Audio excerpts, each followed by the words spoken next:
गुरु माँ, आपको शख शख नमन। आपके चरणों में नमन। पीताम्बरा परिवार को भी नमन।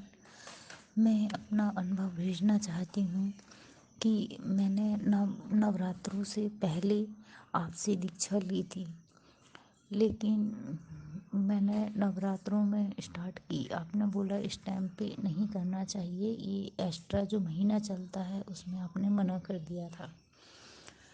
अब मैं उसको एक बार करने के बाद मैंने हवन कर दिया था। 11 दिन का आपने बोला था, फिर मैंने 11 दिन का स्टार्ट किया था। तो उसका हवन करने वाली थी, पर दीपावली के दिन एक दिन बाद होना था।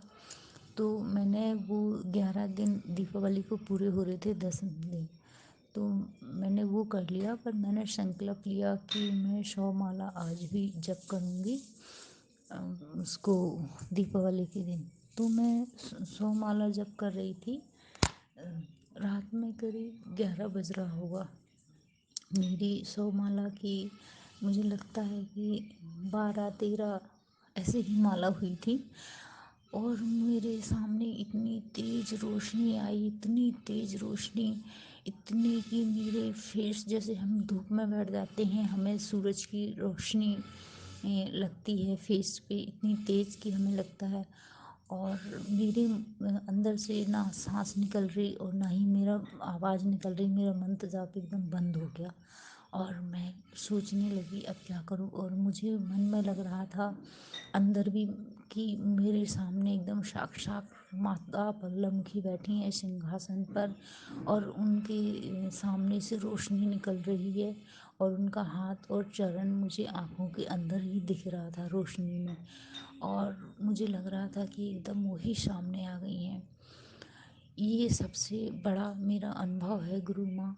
उसके बाद से, पहले से ही मेरे सर से, मतलब मेरे जो आईब्रो के बीच में है, ये चलता था कुछ कुछ ऊपर से, जैसे तलवे के ऊपर से कुछ लगता था कि पानी जैसा बह के आता है, आईब्रो के पास रुक जाता है कुछ टाइम से। फिर बीच में, और उस दीपावली के टाइम से फिर मेरे फोरहेड पे एकदम वैसे चलता है, चक्र की तरह चलता रहा।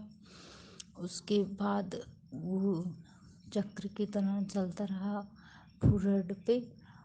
अभी भी कभी ध्यान लगा के बैठती हूँ तब भी चलता है। गुरु माँ, ये क्या है और इसको मैं कैसे क्या करूँ? तब से चलता है। जब भी मैं माता का ध्यान करती हूँ, बगलामुखी का, तो मेरा वो चक्र चलने लगता है। गुरु माँ, आपको ठीक लगे तो शेयर करना, नहीं ठीक लगे तो मत करना, क्योंकि मैं अनपढ़ हूँ, मुझे तो पता नहीं। मैं तो जब माता का मंत्र जाप करती थी, आपने बोला था सहस्त्र सहस्त्र नाम ये पाठ करके, ये सब करके ही करना, पर मैंने मोबाइल में चला करके और सुन करके ही किया। मैंने माता से प्रार्थना की कि मैं तो अनपढ़ हूँ, मैं ये सब नहीं पढ़ सकती माँ, लेकिन आप मेरा ऐसे में ही स्वीकार करो। लेकिन माँ ने मेरे ऊपर बहुत कृपा की और ये सब हुआ। गुरु माँ, आपका बहुत बहुत धन्यवाद। आगे मुझे बताइए कि मुझे क्या करना है। अभी तो मैं गांव में हूँ, और गांव में लगभग मुझे 20 दिन हो गए हैं, और यहाँ सिर्फ मैं एक माला और कवच ही लेके आई हूँ। मैं चाहती हूँ ग्रहण वाले दिन, लेकिन मेरा घर हमेशा बंद रहता है, कभी खुलता नहीं है, रोशनी नहीं आती, तो कुछ नुकसान तो नहीं होगा अगर मैं ग्रहण वाले दिन मंत्र जाप करूँगी। और गुरु माँ, मेरे पापा को भी मैंने बोला है वो लेने के लिए दीक्षा, लेकिन उनका अनुभव बताती हूँ। उनके यहाँ एक थोड़ी सी जगह पड़ी हुई है, वो कहती है ख़राब है जगह, तो वहाँ पे मसान, बोलते हैं कि मसान है, वहाँ पे एक बेरी का पेड़ था, पर वो दूसरे के उसमें था, तो उन्होंने कहा हमें घर बनाना है, काटो इसको। तो मैं, पहले मेरा भाई जा रहा था काटने, फिर मेरे भाई को मना कर दिया, मेरे पापा काटने गए, पापा ने उसको काट दिया। रात में पापा बोले कि मुझे एक सपना आया, जब लेटे हुए थे, तो उनका एक काली बिल्ली आई और कह रही एक बच्चा था, और उसको काली बिल्ली निगल गई, वहाँ से चली गई। कह रहे उसके बाद मुझे लगा कि मेरे हाथ पैर एकदम हिल रहे हैं और एकदम मेरी जैसे जान निकल रही है, जैसे मेरा गला किसी ने पकड़ रखा है, दबा रखा है। और वो बहुत परेशान थे, कह रही मैं एकदम पसीने पसीने हो गया और बहुत परेशान थी। अभी 10 दिन पहले की ही बात है, 15 दिन पहले की, एकदम परेशान हो गए। उसके बाद मेरे पापा कह रहे मैं जैसे तैसे उठा और उठ के मैंने थोड़ा सा पानी लिया, अपने पैरों पे डाला, सर पे डाला और लेट गए। तो फिर उनको एक सपना आया कि राम जी हैं, सीता जी हैं, लक्ष्मण जी हैं और हनुमान जी हैं, उनकी कहीं मूर्ति है वहाँ पर।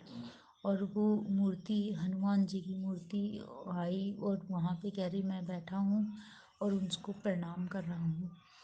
गुरु माँ, मेरे पापा हर मंगलवार को हनुमान जी के मंदिर जाते हैं बहुत दिनों से।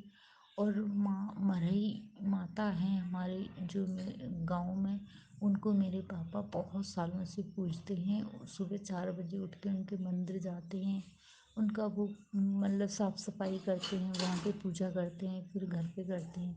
मैंने उनसे बोला था, लेकिन कुछ ऐसे ही किसान आदमी हैं, बहुत गरीब हैं, पैसों की थोड़ी सी समस्या है, इस वजह से उन्होंने नहीं लिया। क्योंकि गुरु दीक्षा तो आप गुरु माँ बहुत अच्छा काम कर रहे हो, जिसके पास जितना है उतने में दे देते हो, परंतु माला और वो तो कुछ मंगाना पड़ेगा उनको, कवच वगैरह। तो इसीलिए वो कह रही हैं कुछ रुक के मैं पैसा जमा कर लूँगा तब मैं मंगा लूँगा। यही मेरा अनुभव है गुरु माँ। और छोटे छोटे अनुभव थे लेकिन मैं भूल गई उनको, और कुछ कुछ याद है। धन्यवाद गुरु माँ। आपको जो सही लगे और मेरा आगे का रास्ता भी बताना कि इसके मैं आगे क्या करूँ। और अब कभी भी मैं दिन में भी ध्यान करती हूँ जब भी मुझे वो चक्र मेरा स्टार्ट हो जाता है। गुरु माँ, आपको शख शख नमन।